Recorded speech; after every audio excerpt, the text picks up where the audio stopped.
Okay, y'all. So I made this video 10 years ago. I'm 17 years old and I'm talking about how to deliver a good presentation. And I found this video in my Google Photos and I really think it still has a lot of valuable information in it, but also it's super cringy, super funny, but it makes me happy to know that like here I am posting YouTube videos still 10 years later on a different channel, still trying to build things up. It just makes me feel like it makes me feel good inside to know that I never lost that childlike wonder about the internet. So with that being said, here we go.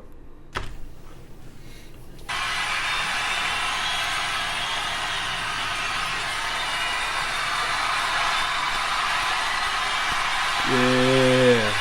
Yeah. That's that guy. That's that guy. Give it up for the boy.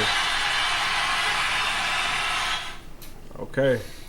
Hey, my name is Juwan Willis, and today I'm going to show you how to make a speech the right way. Boom, boom, boom.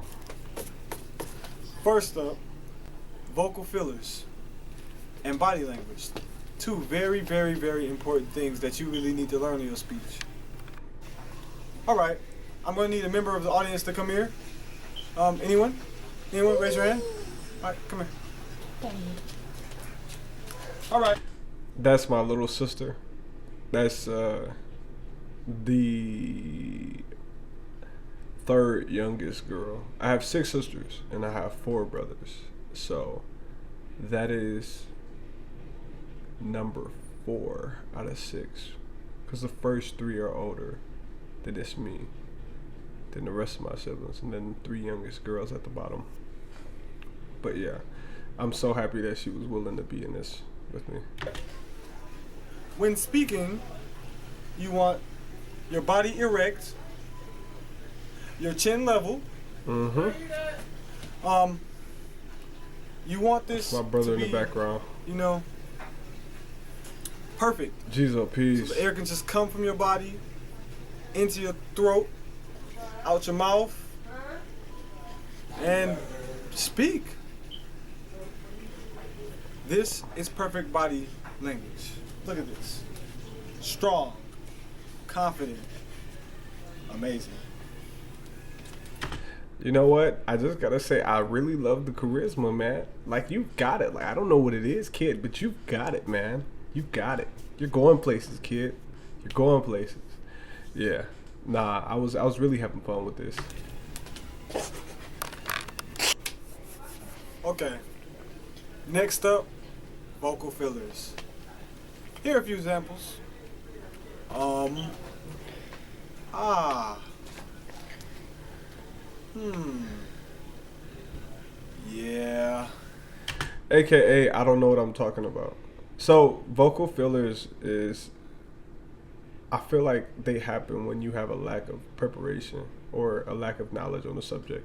So, anytime you really want to talk about something and there's an excitement to speak before you know what you want to say, so the vocal filler comes out. And it's like the brain trying to process. And I've found that if you could take a second to get your words together, those pauses actually make for a dramatic effect. Yeah, I had to throw one in there.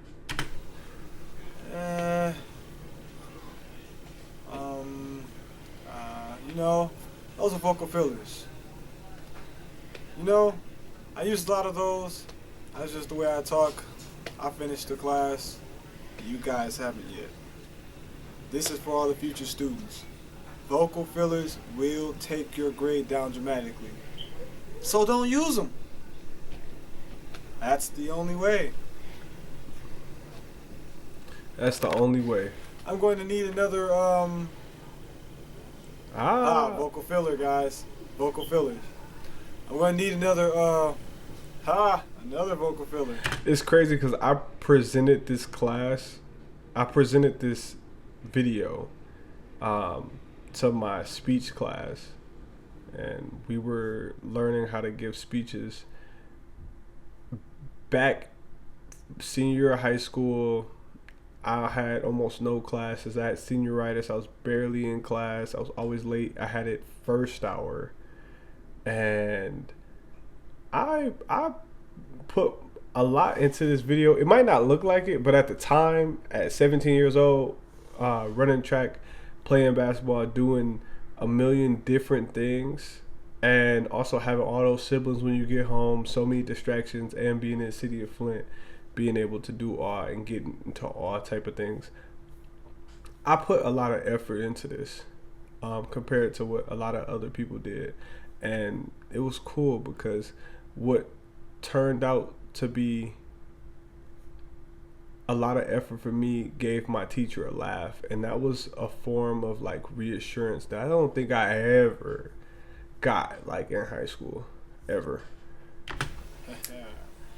But I need another participant out of the audience. Come here.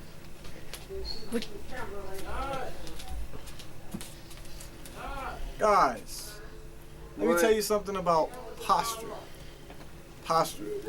There's good posture, bad posture, weird posture, sad posture.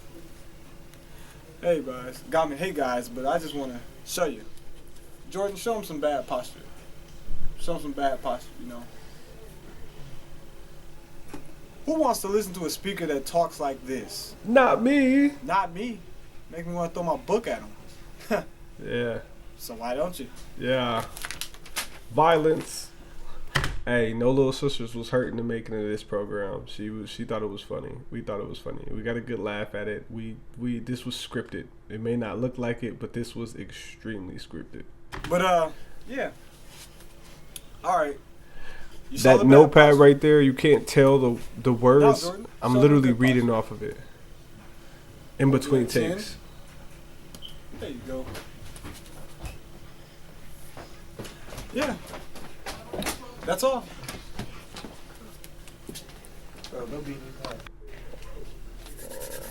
The next thing I want to talk about is eye contact. I used to hate I'm like you gotta think about this.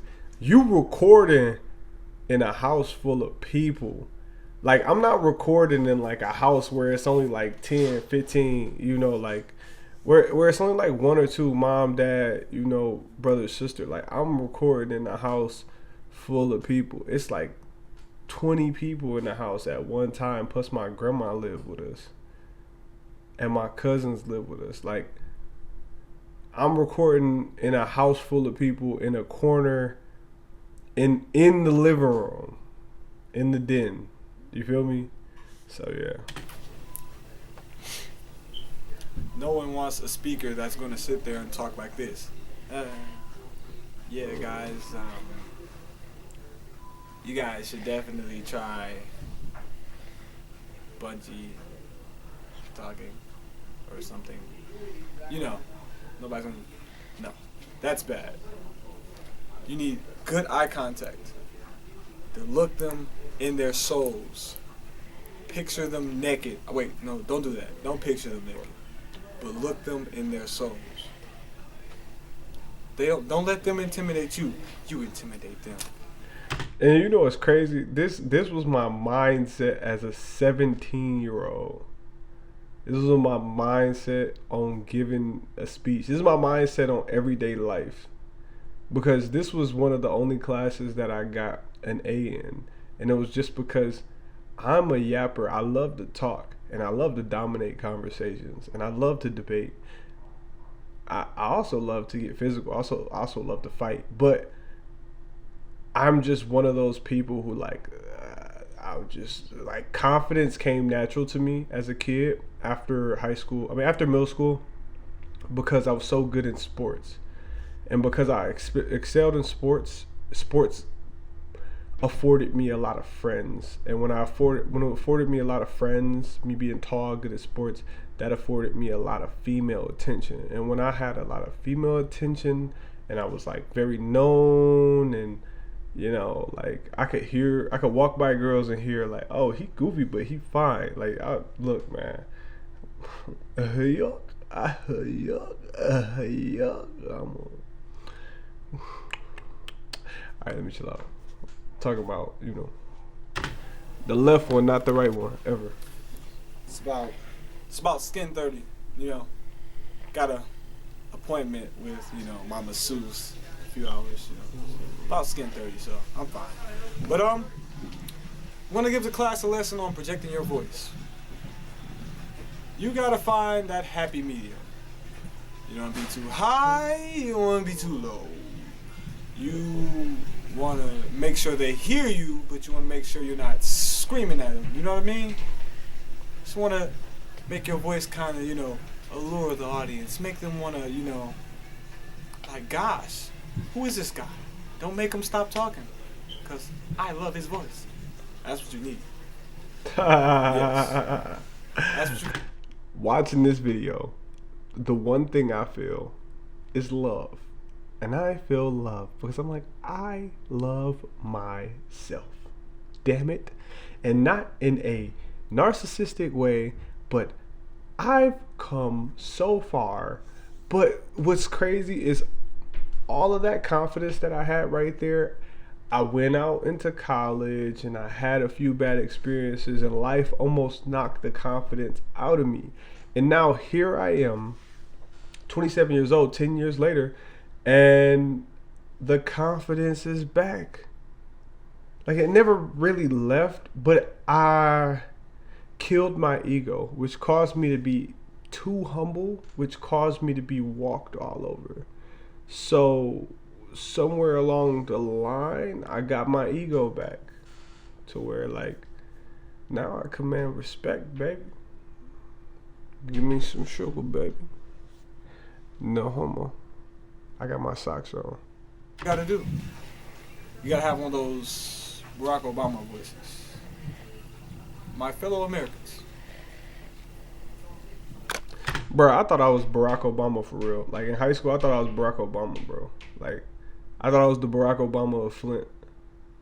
I thought I was the guy that just could get everybody to get along, and everybody could rally behind me. And if you didn't have a cause, you could find place in my cause, because helping me get to my highest position was going to somehow benefit you. And in theory, I mean, that's what politicians do. It's like that was me as a kid, as a teenager, as an adult. My mind just worked differently than other people. It wasn't anything that was taught. It wasn't anything that was, it was life experiences, and how my childlike mind took those kid experiences and metabolized those into this charismatic personality that craved love so much, mixed in with a little bit of middle child syndrome. It was honestly a great cocktail and a perfect environment for me to grow and blossom, almost like how, like, bacteria grows on food if you leave it out past 2 hours. You know what I mean? But yes, I love myself. I love myself. I'm appreciative of myself. I'm thankful for myself.